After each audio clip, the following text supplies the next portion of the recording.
Hi, so today I'm going to talk about scale degrees and knowing the different names for them and how important that is. So we know that there are 8 degrees in a scale. There's like 7, but you repeat the tonic twice, and we'll get to that. So the first note. So we have 1 through 8 labeled here, and we're just going to use C major scale as an example.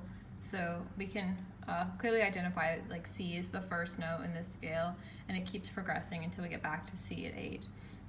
So when we're looking at musical scales, they're the fundamental building blocks of music, and understanding these musical scales and their functions is essential when learning basic music theory. So learning scale degrees and being able to talk about music theory is the first step in that direction. So there's a specific name for each of these degrees of the scale, and we're going to go over that. It might look tricky at first, but we'll learn it.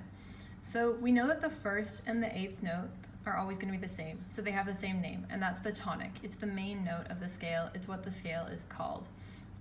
And then going with the tonic, we have the supertonic, which is the second.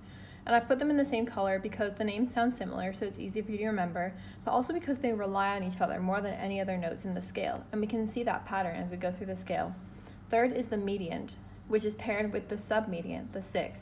So these two notes are correspondent with each other. They rely on each other more, and that's why I've color coordinated that way, and also for a mnemonic for you just to remember because they sound similar also. Then we get to 4th and 5th, and it's the subdominant and the dominant.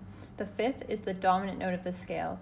We know this because when we listen to the scale, it's heavily highlighted, usually in pieces with using that scale. It's used a lot, and when we do our arpeggios, we go tonic, mediant, dominant. So that's the 3 different categories that are highlighted, and that's why those are the ones that don't have super or sub before their name, because they're more important in the scale. And so we have the leading tone as well, which is the 7th here. So it leads us back into the tonic. It leads us back into the repetition of the scale, starting the scale over again, maybe in a different octave, maybe in the same one, but it leads us forward. Like we feel when we listen to a C major scale and it were to stop on B, we feel like we're leading into the next thing. So I hope this was helpful.